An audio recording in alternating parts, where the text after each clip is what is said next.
Hey guys, and welcome to another brand new video. In this video, we actually have quite a few different things to go and cover up and talk about over here when it comes to different things such as the PlayStation 5 Pro, PlayStation 6, the overall general launch times we're all kind of expecting, and everything all in between. Now, I kind of want to go and talk about this just a little teeny tiny bit because it is a pretty good timeline of what people are expecting, and as well when it comes to brand new future consoles, people obviously either want to know, should I go and save my money, should I save my time, or should I do everything all in between, because people will just want to know. I know there is actually probably quite a few folks out there that are still waiting for their PlayStation, may want to be waiting for the PlayStation 5 Pro, or as well might be on the very, very opportunistic looking for the PlayStation 6, which will probably take quite some time. So let's go talk about this because one of the biggest clickbait, funny enough, articles out here actually did make a pretty good report, funny enough, although once again, I think they're going pretty hardcore on the PS5 stuff, but I guess so am I at this point, so let's go and talk about this, and as well give you guys the rough expectations for the timelines we're looking for.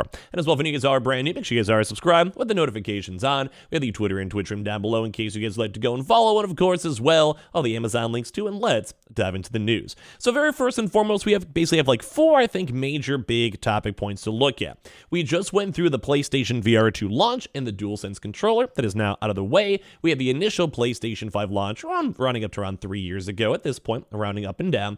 And then as well, we're now still expecting the brand new next iteration of the PlayStation 5 Slim / like the removable disc drive / attachable disc drive on the side, which I think is very nice to go have over there. And then after that, too, we'll probably have the PlayStation 5 Pro. And then after that, we'll most likely have an iteration of the PlayStation 6, depending on all the timelines. We also do have the one mix of the brand new PlayStation Portable that's now been rumored around over there. That'll probably be sometime after the brand new remade PlayStation 5 Slim type, whatever that might be, and then before the PlayStation 5 Pro, in case you're curious on all the timelines. It's just all the overall general, I guess, available information. So if the PS5 Pro, a fresh report confirms the launch timeline for the console. We've kind of been seeing this kind of floating around too a little bit. So basically, there's kind of a lot of countless rumors and emerging about the possible PS5 Pro that probably may hurt the feelings of some players who may just acquire the PS5. The console had a rough start being launched amidst the pandemic and semiconductor shortage, which I'm sure you guys know, but as things are improving now, we're always now waiting for this next big next-term upgrade. The rumors have been floating around for a while, and basically Tom Henderson also did go and discuss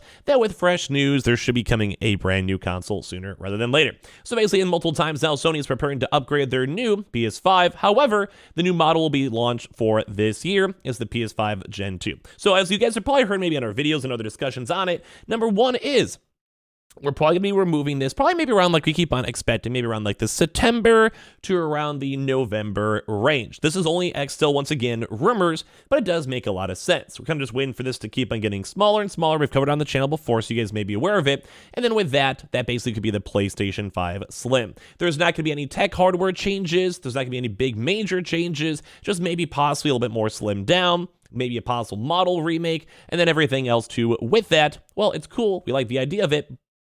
But that's about it. Like, I mean, it's gonna be cool. It's be nice. Like, if I could go and pick between the two, I'd rather the Slim over the original console. It also could just be once again, just this regular console with the detachable desk drive. So more so maybe focused too instead of just this Slim, although most folks are assuming it's Slim because it'll be like, you know, it keeps on getting smaller either way. Some folks may just have the PS5 Digital with the attachable or detachable disk drive. So it does make sense. It's gonna be the next big iteration regardless. So it also could just be once again a I don't know, it's cool. I think it's cool. I'm gonna like it. So this probably won't be too much compatible with the older digital models because it's probably be more unique, different type of stuff, different technology. It could be possibly just a pure USB slot, so it could in theory go that route. It could, but as well, it's not gonna be as big as the PS5 Pro. So also, like, again, then we have the PS5 Pro now expected for maybe 2024. So rumor dates, not confirmed for the basically Slim or whatever, is more around maybe 2023, end of this year. So once again, if you just want to get your console, probably not the biggest deal. But as a per some of these tipsters, the PS5 with modular disk drive will launch later on this year. It basically serves to cut down on like production, shipping costs, and everything else too, make sure the console's always available. But then the PS5 Pro also might be coming in the near future. So we also do have brand new hardware both for the PlayStation 5 handheld, which we've discussed on the channel before, and as well the PS5 Pro. So a lot of these folks, big leakers, are even saying this is just the beginning of brand new hardware coming for PlayStation users with the accessories and everything else all tied on in. And as well, we have all the other various side stuff too. So that's another big thing with this Q-Lite handheld over there. So now they're kind of waiting for this next big thing for the PlayStation 5 kind of round 2. So as we're waiting for the PS5 Pro, which once again is expected, if we had to guesstimate, is probably expected around 2024.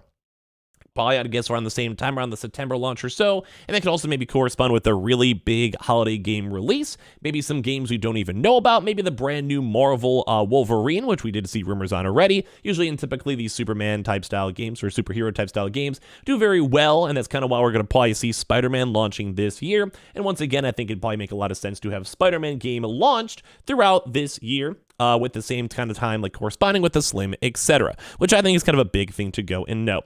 So that once again, so we're kind of probably expecting maybe around a September-ish range, give or take, for a PlayStation 5 Pro for next year, if that does happen. So maybe around like, I don't know, maybe like 18 months or so from now.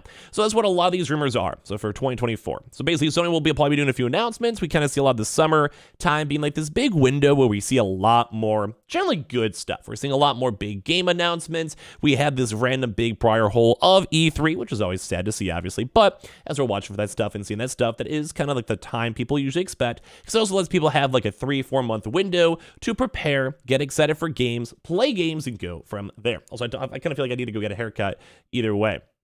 Now, some of the PS5 Pro changes might be a bit bigger. Some people are saying it might just be a bigger CPU from AMD, and then also maybe also upgrade the GPU. So pretty much the same exact console. So very similar on the SSD side. Same too as well with like, I don't know, pretty much everything else. Imagine like the design, USB, everything else too tied on. And that would make sense. Like we kind of would make sense on that one. And then also once again, just kind of upgrade the GPU for slightly better gaming computing power, and then CPU for the general like overall architecture for stuff like that. So it's kind of a big thing. It's kind of a big thing to kind of go and note too as well. And I'm still, once again, excited for this. I want to make sure it's going to be good. I want to make sure the PS5 is awesome. And it would also make sense in the time scale. Maybe give you around like, say, 18 months or so, maybe around maybe like 15 months or so to get the Slim version. And then after that, once production should be hopefully 100%, aka consoles always available in stores, they are still mostly readily available, but in stores, not so much. They actually still are pretty hard to get that. Online, though, it's been mostly good. But also then we'll let people kind of maybe choose to do the upgrade for the PS5 Pro, which will also be kind of nice then, too, for maybe first-generation users, like people who got within the first year, and then they can wait the 3-4 years. And then as technology keeps on booming, we kind of focus more on 4K and other various types of, well, technology in that one. We can kind of go from there. So I'm liking this. I'm liking the idea and the time scale for all this type of stuff, because while we have a chance to see this, it still gives like enough of a separation all between the two. And as well, this also has been, I don't want to say like mostly confirmed. We have been seeing a lot of this information being mostly kind of roughly confirmed, but also kind of fits a lot of the industry market standards. If you go and compare like the PS4 to PS4 Pro, all the timestamps for all that does make a lot of sense. I think it's all around really, really good. Same thing too as well if you guys look at, say, the Xbox itself has all of these various things put together. I think it's kind of cool. I think it's kind of nice. And when it comes to just general upgrades, it makes sense business-wise. Because like I said, if you have someone who buys the very first ever consoles, over time, they're going to want to go and update. It's kind of the same thing with the Switch and the Switch OLED. There's probably quite a few folks who are like, yeah, my old Switch is getting, I don't know, maybe scratched up, maybe dirty, maybe broke, or whatever it might go and be. Well, guess what? People want to go upgrade and kind of get this next big major step if they possibly can. And now the last but not least would probably be on the PS6, which we've kind of been hearing rumors on the prior leaked these like big legal docs, or maybe around like 2027 to 2028. That'd also make a lot of sense too for the end of 2024, which we just go round up and say 2025, like January 1st for just easier math, like, you know, get the extra 2 months or so. Then yeah, it makes sense. You get the PS5 Pro for around maybe 2 to 3 years, and then that would probably get a little bit outdated from kind of how technology keeps on evolving and getting better as time goes on. And as we go through that, it just makes a lot of sense.